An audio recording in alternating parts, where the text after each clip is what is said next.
وہ ہے تقویٰ، جس کے بارے میں قرآن مجید میں روزہ ہے، روزہ جیسے مرضی بندہ رکھ لے، لیکن اللہ نے فرمایا روزے کا مقصد بھی یہی ہے، روزہ ایک پریکٹس ہے۔ یا ایھا الذین آمنوا کتب علیکم الصیام کما کتب علی الذین من قبلکم لعلکم تتقون۔ فرمایا کہ یہ جو روزے فرض کر دی گئے یہ میری بھوک نہیں ہے تو بھوکے رہو، چلے جاؤ، یہ ایک پریکٹس ہے۔ تمہارے پاس پانی ہے، کیوں نہیں پی رہے؟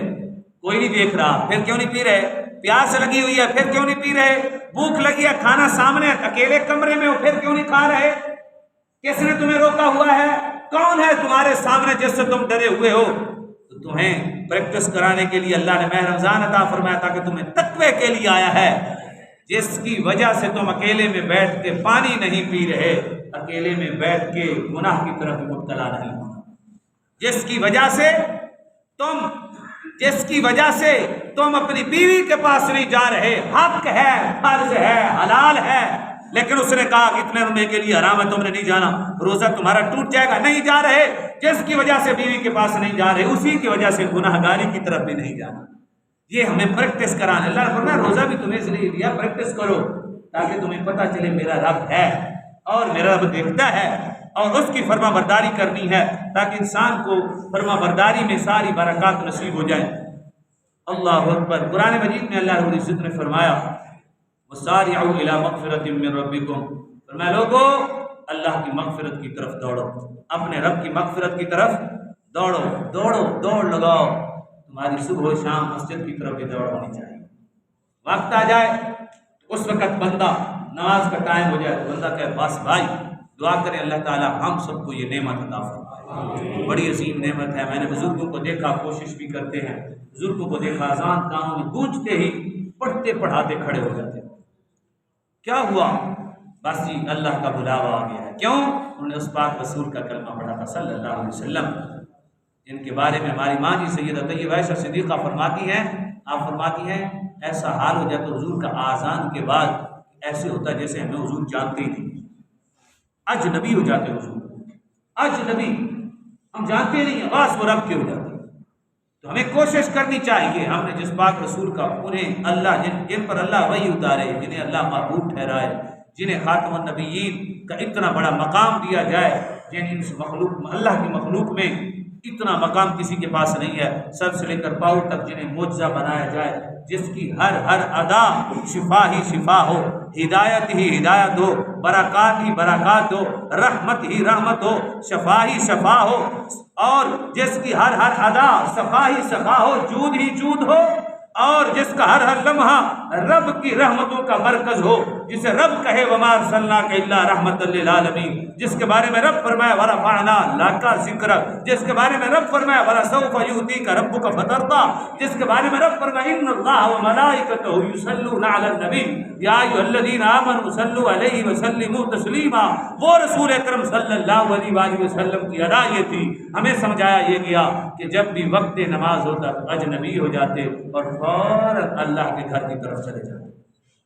ہمارے آقا مولا صلی اللہ علیہ وسلم۔ اس لیے میرے بھائی تقویٰ بہت بڑی نعمت ہے، اللہ تبارک و تعالی ہم سب کو اس نعمت سے مالا مال فرمائے۔ قرآن مجید میں اللہ نے فرمایا دوڑو اپنے رب کی مغفرت کی طرف، وجنات عرضها السماوات والارض، فرمایا جنت بڑی سمجھنے والی بات ہے، ہر جگہ پہ کچھ چند شرائط ہوتے ہیں کہ نہیں ہوتے، ملازمت کرنے کے لیے یہ سندیں ہوں گی، ملازمت ہوگی، اس ملازمت کے لیے یہ سندیں، اب بندہ ایک انجینئر کی سندیں آپ کے پاس لے کے آ جائے، مسجد کے مصلی کے اوپر کھڑا کریں گے آپ میں سے کوئی شخص نہ بھی جانتا ہو،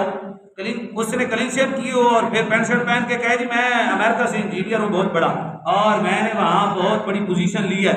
اور وہاں مجھے گولڈ میڈل دیا گیا ہے لہٰذا مجھے مسجد کا امام بنا ہے، تو بن سکتا ہے؟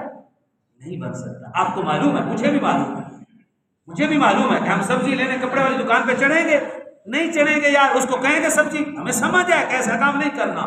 لیکن دیکھو اللہ کا قرآن ہے کیسے انداز میں رب کا قرآن سمجھاتا ہے، کیسے دھوکے دیے جاتے ہیں، کیسے انداز میں بدعمالی کو سبب بنا کر بندہ بدعمال ہے، وہ یہ کہہ رہا ہے بس اللہ کی رحمتوں کی جنت میں جائیں گے۔ اللہ نے قرآن میں کہا ہی نہیں ہے، اللہ رب العزت نے فرمایا میری رحمت بھی میری فرما برداری کی وجہ سے ہو۔ آج تک کوئی بندہ ایک حدیث دکھا دے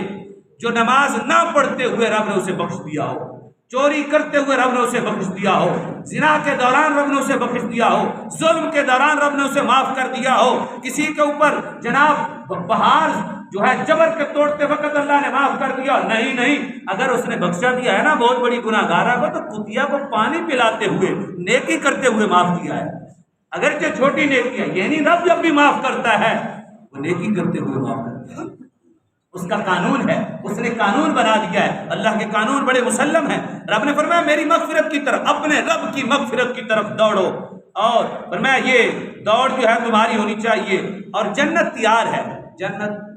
عرضھا السماوات والارض، فرمایا زمین و آسمان کی جو چوڑائی ہے نا اتنی جنت ہے، ایک آسمان کی مسافت جو ہے نا 50,000 سال ہے، اور 7 آسمان ہیں، 7 آسمان، ایک آسمان کی 50,000 سال مسافت ہے دوسرے آسمان کے درمیان، اور اتنی بڑی چوڑی جنت ہے، فرمایا لیکن تیار کی گئی ہے، سند لے کے آنا، کارڈ تمہارے پاس ہونا چاہیے، ایسے نہ آ جانا چپ کر کے آ جاؤ جی بس جو بھی کائنات کا کہے تم جنتی ہو تم کو ٹھیک ہے جی موجہ نے ہاتھوں سے کر لینے جنتیاں تھلے کر لینے جنتیاں، ہاں جی اچھی سبحان اللہ کہتا سیدھے جنتیاں کی لوڑ ہے جناب سردیاں گرز کرن کی کی لوڑ ہے مسجدیں جان دی، ایسے نہیں کرنا، یہ رب کا قرآن ہے، اللہ کے قرآن کی طرف آئیں، مصطفیٰ کے فرمان کی طرف آئیں، یہ تخیلات جو شعراء نے بنا رکھے ہیں ان پہ اعتماد نہ کریں، اللہ کے قرآن پر اعتماد کریں، میرے پاک اور آپ کے پاک رسول کے فرمان پر اعتماد، ہمارے بڑوں پر اعتماد کریں جو صدیق اکبر کا طریقہ ہے، جو فاروق اعظم کا سلیقہ ہے، جو عثمان غنی کا انداز ہے، جو علی المرتضیٰ کا جو رونے کا ہو بکا کا خوبصورت پیارا طریقہ ہے، اس کی طرف آئیں۔ دیکھو جی سند کیا اللہ کہہ رہا ہے، اللہ فرماتا ہے اعدت، جنت ہم نے تیار کی ہے، تیار کی گئی ہے، کس کے لیے؟ للمتقین، للمتقین، اب پورا قرآن پڑھ کے بھی متقین کس کو کہا؟ ان الذین یغضون اصواتهم عند رسول اللہ اولئک الذین امتحن اللہ قلوبهم للتقوی لهم مغفرۃ واجر عظیم۔ اللہ رب العزت نے فرمایا کہ وہ لوگ جو ادب مصطفیٰ کرتے ہیں ہم انہیں تقوی کا دروازہ ان کے لیے کھول دیتے ہیں، فرمایا وَمَن يُعَظِّمْ شَعَائِرَ اللَّهِ فَإِنَّهَا مِن تَقْوَى الْقُلُوبِ، فرمایا ان لوگوں کو ہم دل کا تقویٰ دیتے ہیں جو شعائر اللہ کی تعظیم کرتے ہیں، قرآن کی بھی تعظیم کرتے ہیں، مسجد کی بھی تعظیم کرتے ہیں، نبی کی بھی تعظیم کرتے ہیں، اور اللہ کے احکام کی بھی تعظیم و ادب کرتے ہیں، ان تعظیم کو بجا لاتے ہیں۔ اللہ کے حضور دعا اللہ تعالی ہم سب کو تعظیم شعائر اور تقوی کی خوبصورت نعمت سے مالا مال فرمائے۔ دعا سے دعوانا الحمدللہ۔